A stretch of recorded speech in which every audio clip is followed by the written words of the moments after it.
ဂျပန်မှာအလုံးအကရဲ့မျိုးစားအလိုက်တစ်နှစ်ဝင်ငွေဘလို့ကွာခြားလဲဆိုတာကိုလူအများစိတ်ဝင်စားကြပါတယ်။ဒီနေ့မှာတော့အသက်35နှစ်အရွယ်တကူရဲ့အထီးကျန်းသမားတဦးရဲ့အတွေ့အကြုံကနေအလုံးပုံစံ3မျိုးရဲ့ဝင်ငွေနဲ့ဘဝအပေါ်တက်ရောက်မှုတွေကိုပြောပြပေးသွားမှာပါ။အလုံး6ချိန်ပြောင်းလဲခဲ့ပြီးတပတ်9ရက်တရက်8နာရီအလုံးလုပ်ရတာကိုမနစ်သက်တဲ့သူတူပါ။ ပုံမှန်ဝန်ထမ်းအဖြစ်အခုရုံးမှာအလုပ်လုပ်ခဲ့တုန်းက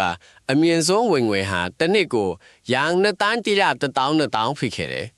အဲ့ဒီအချိန်တုန်းကတပတ်ကို9ရက်ကနေ6ရက်အထိတရက်8နာရီလောက်လုပ်ရပြီးအပေါ်စုကြီးကလည်းတစ်နှစ်ကို2ကြိမ်ထားရခဲ့တယ်။ပုံမှန်လားစာရဲ့တလားစာထက်နည်းတဲ့ရန်35000လောက်သာရှိခဲ့ပြီးလက်ထဲဝင်ငွေကတော့ရန်33000လောက်ပဲရှိခဲ့တယ်လို့ဆိုပါလေ ပုံမှန်ဝန်ထမ်းဘဝမှာသူ့အနေနဲ့ဘဝအတွက်စိုးရိမ်ပူပန်မှုတွေများပြားခဲ့ပြီးမျောလင့်ချက်မဲ့သလိုခံစားခဲ့ရတယ်လို့ပြောပြပါတယ်။အဲ့ဒီကာလမှာ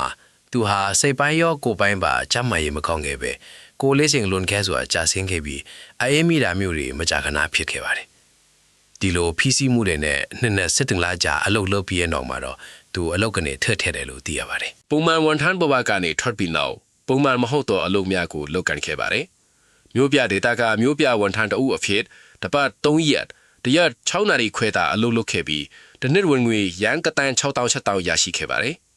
ဒီအလုပ်မှာတော့ပုံမှန်ဝန်ထမ်းထက်လက်စာနေပြီးမဲ့အလုပ်ချိန်နဲ့နိုင်ရှင်ကြီးရတနာရီလုတ်ခတ်ပိုးကောင်းခဲ့ပြီးအပိုစုကြီးရန်2500လည်းရခဲ့ပါတယ်။ ပုံမှန်မဟုတ်တော့အလုပ်များလုပ်ကင်ခဲ့တဲ့ကာလဟာသူ့အတွက်စိတ်ပိုင်းဆိုင်ရာတည်ငြိမ်မှုကိုပုံမပေးစွမ်းနိုင်ခဲ့တယ်လို့ဆိုပါတယ်။ရခင်ကလိုအကြီးအကျယ်စိတ်ဖိစီးမှုတွေမရှိတော့ပဲကျမ်းမာရေးကလည်းအလုပ်ချိန်နဲ့လို့စိတ်ပိုင်းဆိုင်ရာပုံမကောင်းမွန်လာခဲ့ပါတယ်။ဒါပေမဲ့သူဟာကိုယ်အလေးချိန်နဲ့ပါနေစေထိဒီအလုပ်ကို3နှစ်3လကြာလုပ်ကင်ခဲ့လေလို့သိရပါတယ်။ အခုတော့သူဟာ YouTube မန်ဂါရေးသားခြင်းနဲ့ကန်စုံဦးဖုတ်ဆိုင်လုပ်ကင်ခြင်းစတဲ့ကိုယ်ပိုင်လုပ်ငန်းအမျိုးမျိုးကိုလုပ်ကင်နေတာပါ2025ခုနှစ်အတွက်ခန့်မှန်းဝင်ငွေဟာတစ်နှစ်ကိုရန်3,200,000ဖြစ်ပြီးဒါဟာသူ့ရဲ့အမြင့်ဆုံးဝင်ငွေဖြစ်တယ်လို့ပြောပြပါတယ်ကိုယ်ပိုင်လုပ်ငန်းဖြစ်လို့အိမ်ကနေအလုပ်လုပ်နိုင်တာများပြီးလိုအပ်တာတွေကိုကိုယ်တိုင်လေ့လာရတာမျိုးတွေရှိပေမဲ့အလုပ်လုပ်ရတာအလွယ်ဆုံးလို့သူကပြောပြပါတယ်ကိုယ်ပိုင်လုပ်ငန်းလုပ်ကင်နေတဲ့အခုချိန်မှာသူ့ရဲ့ကျန်းမာရေးကအကောင်းဆုံးဖြစ်နေပါတယ်ကိုယ်လေးချိန်ဟာလည်းကျန်းမာရေးအတွက်တင့်တော်တဲ့ပမာဏထင်နေပြီး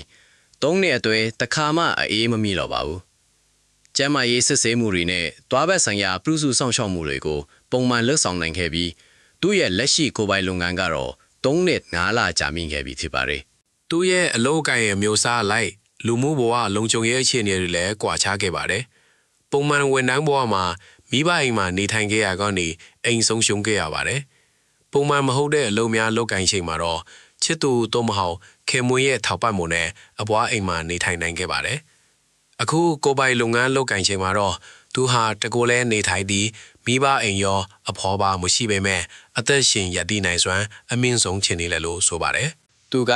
ကိုယ်ပိုင်လုပ်ငန်းလုပ်ကိုင်တာဟာသူရွေးချယ်ခဲ့တာမဟုတ်ဘူးလို့ပြောပြပါတယ်။တခြားရွေးချယ်စရာတွေအစင်မပြေခဲ့လို့နောက်ဆုံးမှဒီလမ်းကိုရောက်လာခဲ့ရတာဖြစ်ပါတယ်။ဒါကြောင့်သူကိုယ်သူလွတ်လပ်တဲ့လုပ်ငန်းရှင်တဦးလို့မပြောပဲကိုပြန်လဲထောက်ပံ့နိုင်တဲ့အလုပ်လက်မဲ့တဦးလို့သာသတ်မှတ်ထားပါတယ်။ဒီလိုကိုယ်ပိုင်လုပ်ကင်တာဟာ